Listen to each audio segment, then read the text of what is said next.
그분에 관한 일화 가운데에 이러한 것이 있습니다. 그분을 따르는 수도사들 그리고 제자들이 이렇게 보니까 늘 화목하게 기도하면서 찬양하면서 좋은 모습으로만 지내는 것은 아니었습니다.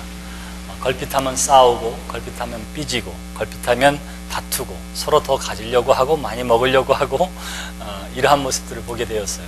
그래서 가르치고 말씀으로 양육하고 훈련하는데도 감사하기보다는 불평하고 불만하는 일들이 많아지는 것을 보게 되었습니다. 이상하게 불평하고 불만하는 것은 전염성이 있는 것 같아요. 그래서 한 사람이 그러한 것들을 토로하기 시작하면 옆 사람은 더 큰 거를 내고 더 큰 거를 내서 자꾸자꾸 문제가 됩니다. 안 되겠다 싶어서 프란시스가 자신의 제자들을 다 데리고는 시장으로 나갔어요. 시장으로 가다가 보니까 시장에 누가 있었느냐 하면 앞을 못 보는 맹인이 구걸을 하고 있었습니다. 프란시스가 그 구걸을 하는 맹인 앞에서 제자들을 불러 모아놓고 이렇게 이야기했어요.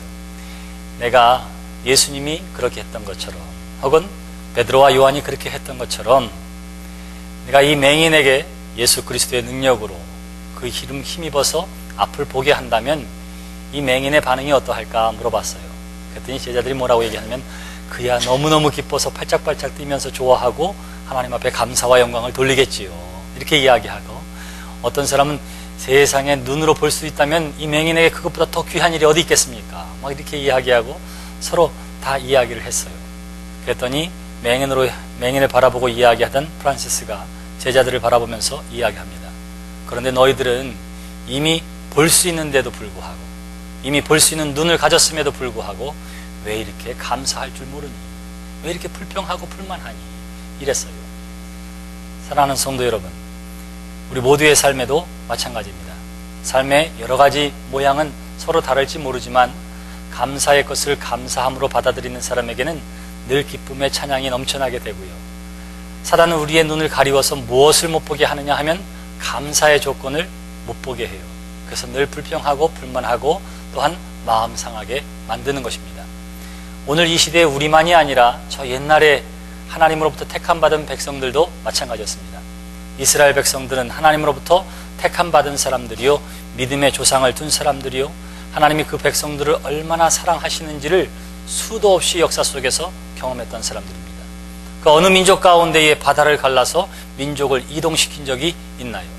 그 어느 민족 가운데 40년 동안을 하나님께서 친히 양식을 공급해 주셔서 사막 가운데 살게 한 민족이 어디 있었습니까?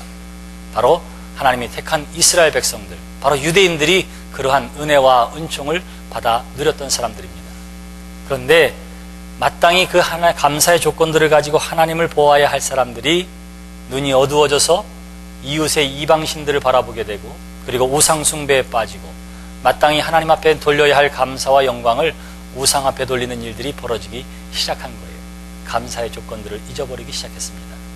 그때에 예언자들을 통해서 끊임없이 가르치고 권면했지만 결국은 되질 않아서 어떻게 하느냐면 하나님께서 다른 이방 민족을 통해서 이스라엘 백성들을 심판하십니다. 가르치기 위해서 심판하신 거예요. 그래서 결국 바벨론에 의해서 BC 587년에 유다의 예루살렘이 멸망하게 되고 모든 사람들이 그리고 지도자들과 종교 지도자들과 왕족들이 다 바벨론으로 포로로 끌려가게 됩니다. 그걸로 끝나는 줄 알았어요. 근데 세상을 다 가질 것 같았던 이 바벨론도 바사의 고레스 왕에 의해서 BC 538년에 멸망하게 됩니다. 그리고는 그 고레스 왕이 바벨론의 포로로 끌려와 있던 사람들에게 어떻게 하느냐면 다시 고향으로 돌아가게 하고 예루살렘 성을 재건할 수 있도록 허가를 해줘요. 그래서 일부가 어떻게 하느냐 하면 예루살렘으로 돌아가게 됩니다. 이것이 그 과정이 에스라서에 잘 나와 있어요. 성벽을 재건하기 위해 노력하지만 혹은 사마리아 쪽에 있는 사람들이 그 반민족적인 감정을 가지고 반대하는 일들 때문에 잠시 성전 건축이 중단되게 됩니다. 그리고 520년에 다시금 성전 건축이 이루어지게 되고요. 이렇게 포로로 1차, 2차, 3차 다시금 포로들이 귀환하고 그리고 그 속에서 예루살렘을 재건하고 그 속에서 사마리아 사람들과 또 민족적인 분쟁과 갈등이 있는 그러한 한 20여 년의 세월이 있었는데 오늘 우리가 함께 읽은 본문 말씀은 바벨론의 포로로 끌려가 있는 사람들을 위해서 준 것이 아니라 그 사람들이 다시금 귀환했을 때에 돌아왔을 때에 그 20년의 혼돈기에 살고 있었던 하나님의 백성들에게 주신 말씀이 오늘 우리가 함께 읽은 본문의 말씀입니다. 자, 이스라엘 백성들이 예루살렘에 모이게 되었어요. 근데 거기에 몇 개의 집단으로 나눠지게 되었습니다.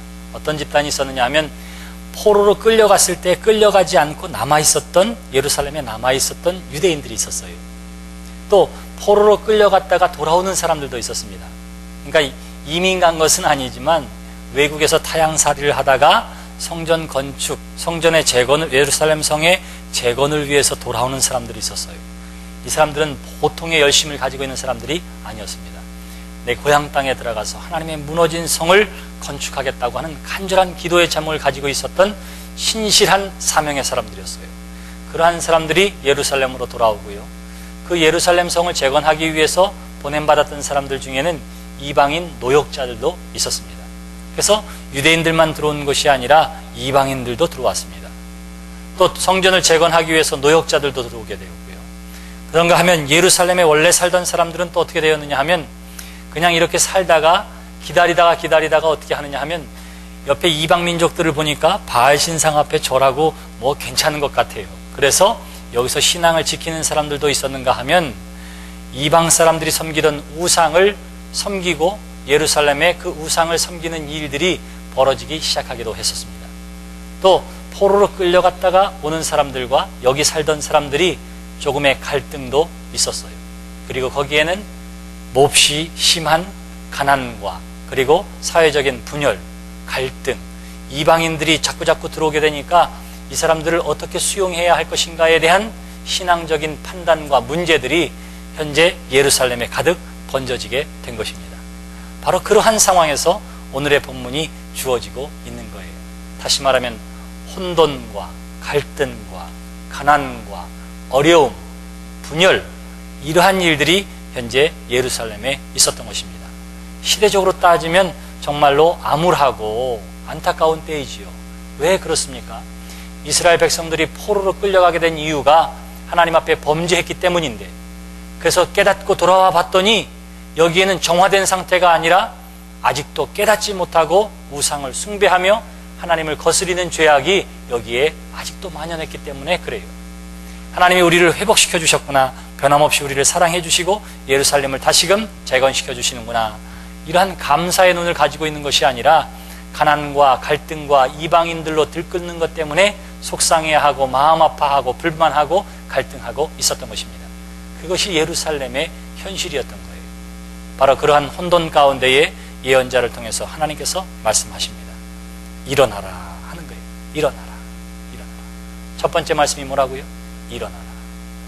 성경에 보니까 일어나라 이렇게 말할 때에 그 일어나라고 하는 표현은 대부분 어느 때 쓰였냐면 낙심하고 절망해 있는 사람들에게 소망을 주시면서 일어나라 이렇게 말씀하시고요. 혹은 새로운 사명을 하나님께서 주실 때에 일어나라 이렇게 이야기하고요. 때로는 삶의 자리를 떠나야 할 때 일어나라 하나님께서 이렇게 말씀하십니다. 그러면 여기서 일어나라고 하는 것은 결국 이스라엘 백성들이 현재 낙심하고 절망해 있는 그 자리에서 일어나라 이런 말이 될 것이고요. 너희가 우상 숭배와 아직도 회개치 아니하는 그 죄악의 자리에서 일어나라 하는 말씀이 되고요. 그 혼탁감 가운데에 하나님의 약속과 사명이 너희에게 주어졌으니 일어나라 이러한 말씀이 되는 것입니다. 사랑하는 성도 여러분, 하나님께서는 이 시대에 우리에게도 동일한 말씀으로 우리가 여러분들의 자리에서, 삶의 자리에서, 낙심한 자리에서 일어나기를 원하시는 줄 믿습니다. 하나님의 사람은 왜 일어나야 합니까? 오늘 성경 말씀은 이렇게 이야기합니다. 그들은 낙심하고 절망하고 마음 상할 수밖에 없었지만 그들이 일어날 수 있는 이유가 하나님의 빛이 너희 가운데 이르렀기 때문이라 이렇게 이야기하는 거예요. 하나님의 빛이